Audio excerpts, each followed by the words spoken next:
ny Tohivakan'ny Fahamarinana sy ny Fikambanan'ny Mpiara-Mamaky ny Baiboly eto Madagasikara dia faly manolotra anao ity fandaharana ity. Fantatrao va fa mamatonalina izao?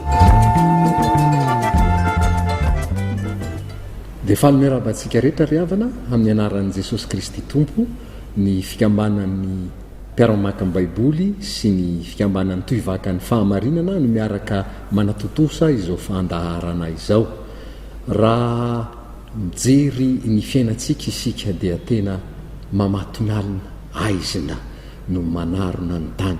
Ary zany indrindra ny tiana hifampizarana amintsika eto izay fampaherezana ahafahantsika miatrika an'izany.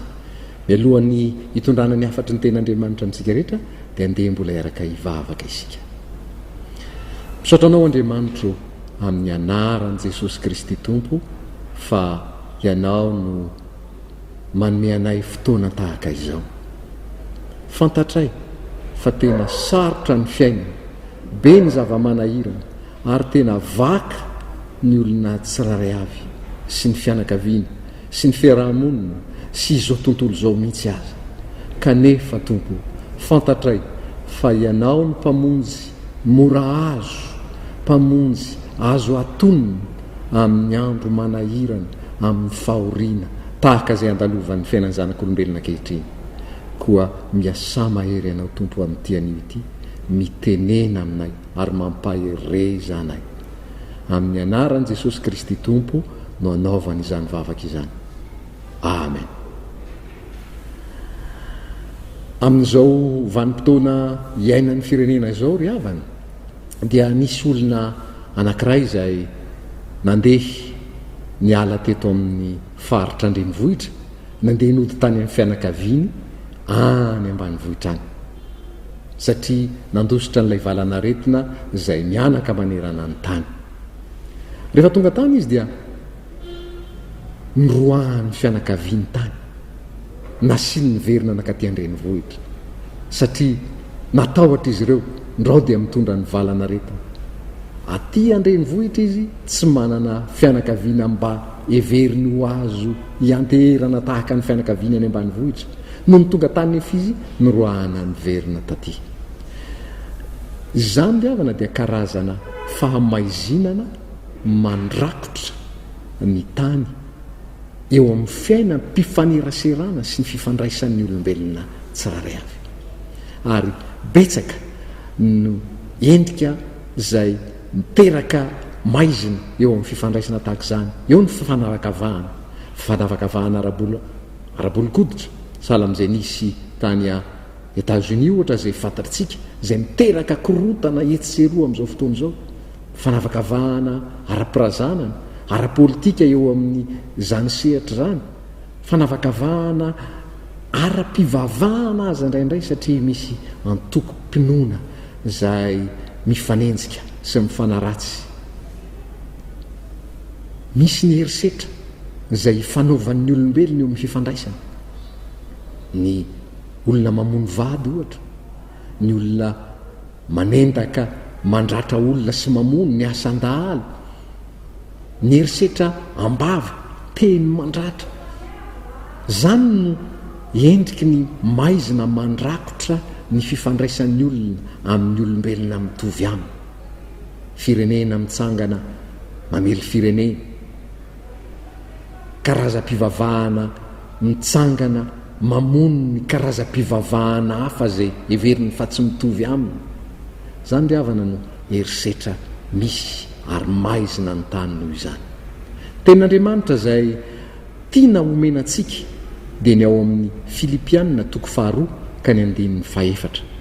Zao no lazain'ny soratra masina: aza samy mihevitra ny azy ihany fa samy ny namany koa. Raha Andriamanitra no mitantana ny fiainantsika sy avelantsika hitantana ny fiainantsika eo amin'ny fiainam-pifandraisantsika amin'ny hafa, dia izany nafatr'Andriamanitra.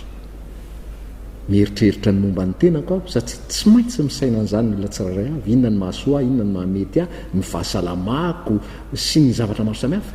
Fa tahaka an'izany ataonao amin'ny tenanao izany ihany koa dia mila mijery ny hafa ianao izay tsy maintsy mifanerasera aminao inona no azoko atao azy raha namorona ny olombelona Andriamanitra dia lehilahy anankiray dia nomeny ny vehivavy anankiray ho mpivady ireo ary teraka anataranaka dia misy ny havana, misy ny fianakaviana, dia manjary misy fiarahamonina, dia misy firenena. Ary ireo olon'ireo dia natao hifandray fa tsisy olona nataon'Andriamanitra hoe hipetraka irery izany. Fanontaniana mipetraka nefa ry aminy, manahoana ny fiainantsika mifandray amin'ny hafa? Ahoana ny iainantsika n'izany fifandraisana amin'ny hafa izany? Raha io teny io ny jerena dia manontany tentsika fa iza tokoa nefa niary moa ny namako e? Ary izany fanontaniana izany dia mipetraka ao amin'ny Baiboly. Ndray maka Jesosy nisy olona nanatona azy ary nanontaniny amin'izay tena zavatra ataontsika hoe fototra sy votoatiny ao amin'ny ten'Andriamanitra. Dia hoy Jesosy taminy, ahoana no fahafantarana ny soratra masina? Dia namaly ilay olona io ary niteny fa ny didy izay lehibe dia ny fitiavana an' Jehovah Andriamanitra amin'ny fo sy saina fanahy sy ny hery rehetra ary ny fitiavana ny namana tahaka ny tena. Dia marina izany ny Tompo, fa tanterao ary. Fa teana maro tena io olona io dia nanontany tamin'ny Tompo manao hoe fa iza nefa ny namako? Dia tamin'izay ny Tompo ny nanome ohatra, fanoarana ny natao, dia fantatritsika amin'ilay hoe samaritana tsara fanahy. Ilay fanoarana dia ny hoe nisy olona nandeha ary nisy jiolahy izay nandroba azy, namoa azy, ka namela azy tahaka ny hofaty teo, dia lasa minentan'ilay olona, ary ilay olona aza dia fanaratra.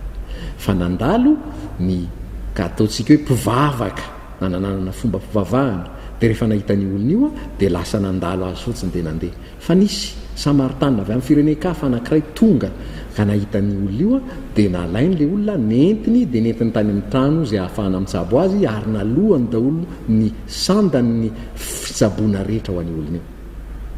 Tataka izany no endrik'ilay famalinan'ilay teny hoe iza ny namako. Dia raha ndeha hofitintsika kely dia ohatrohatran'izao ny fomba fijerin'ny olona ny namany raha ireo ny jerena.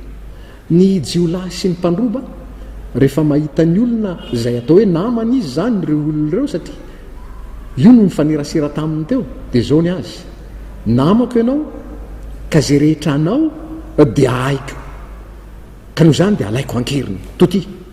Dia lasa nisy kosa ireo ataontsika hoe mpandala ny fombafomba mpivavahana ihany, nahitan'ireo olona ireo izy, nahitany olona io mantsy izay tsy salama, nanarary, navoarova, dia hoy ny fijeriny: namako ianao fa izao zay anao dia anao, fa ny anahy dia anahy, ka dia karakarao izay momba anao fa za hikarakara ny momba. Dia lasa izy.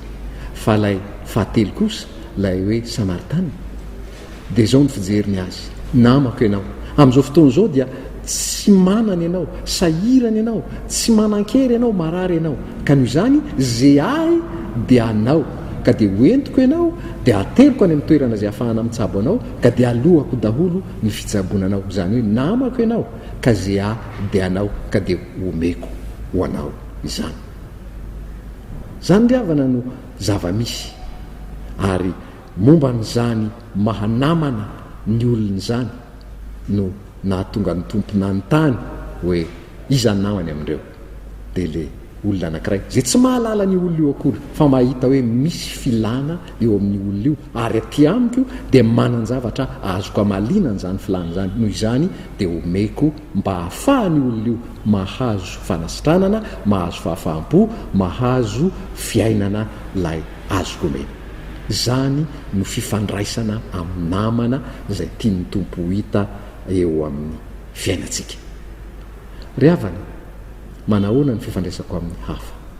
Rehefa mifandray amin'ny hafa ave, na olona akaiky ahy io, na olona tsy fantatra io, dia azoko antoka fa mihevitra momba n'izay ahasoa sy hamety an'io olona io aho. Mihevitra momba n'izay ahatonga ny olona io ahita fanampiana, ahita fahafaham-po eo amin'ny fiainany. Aoka samy hevitra ny an'ny namany avokoa isika. Mamatonalina ao amin'ny soratra masina ao koa ny mamatonalina dia ilazana hoe efa antongotra ny fiavian'i Jesosy Kristy. Matio 5:1-7 dia milaza n'ilay tantaran'ilay virjiny izay miandry ny fiavian'ny tompo. Ary ilay mpampakatra dia Jesosy Kristy izay ho avy. Ary rehefa ho avy Jesosy Kristy dia hitsara ny olona izy. Ary ny mahavariana amin'io Matio 5:20 io, raha manomboka ny amin'ny 4:30 any, dia ahitantsika fa hitsarana ny olona koa nataon'ny olona tsiraray avy amin'ny namany avy. Raha mahita olona tsy manan-kitafy, raha mahita olona marary, na malala olona ny an-tranomaizina, na malala olona noana, inona ny nataonao? Dia hoy ny tompo hoe raha nanome ho an'ny noana ianao, raha nanome fitafiana ho an'ny tsy nanan-kitafy ianao, raha nanao izay hitsabona ny marary ianao, raha namangy izay tany an-tranomaizina ianao, dia izany mitsarana anao ka hiditra any amin'ny fiainana mandrakizay koa ianao. Fa raha tsy nanao an'izany ianao dia izany mitsarana anao ka tsy hiditra any amin'ny fiainana mandrakizay sy ny fanjakan'ny lanitra ianao. Mazava ho azy fa tsy izany no amonjena anao, fa ny fandraisana an' Jesosy Kristy ho tompo sy mpamonjy anao manokana. Ny fanekenao an' Jesosy Kristy ho ilay Andriamanitra, zanak'Andriamanitra maty teo amin'ny fijaliana amonjy anao. Fa rehefa avy eo ianao dia mbola ho tsaraina ihany koa fa hoe nataonao inona ny namanao rehefa nifanerasera taminao ka hitanao fa misy filany ary teo aminao dia azonao atao nanome azy. Mamatonalina izao tontolo izao ary ilaina omena amin'ny fahazavana. Mamatonalina koa nefa izao tontolo izao efa akaiky ny fiavian'ny tompo. Raha eo amin'ny fifandraisana amin'ny samy olona dia ny foto-kevitra izay omeny ny soratra masina dia izay voasoratra ao amin'ny Lioka 5:1-30 manao hoe araka izay tianareo ataon'ny olona aminareo dia aoka mba atao aminy kosa. Zany ny foto-kevitra ny soratra masina. Ry havana, ianao sy zaho ny antsoina ny soratra masina hoe mpanazava an'izao tontolo izao satria fahazavan'izao tontolo izao.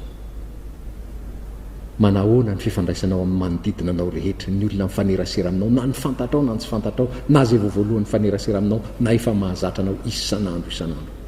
Afaka mahita avy aminao saina, hevitra, hetsika, teny izay mamelombelona azy, mampahery azy, mampiorina azy, mampitombo azy, mampandroso azy amin'ny finoana sy eo amin'ny lafiny ara-piainana fotsiny tsotra izao aza be ny olona. Izany ry havana no hoentinao handravany maizina manodidina anao raha toka manana an' Jesosy Kristy ianao, fa ianao ny fahazavana izao tontolo izao tahaka ny Kristy fahazavana izao tontolo izao. Iaraka hivavaka isika.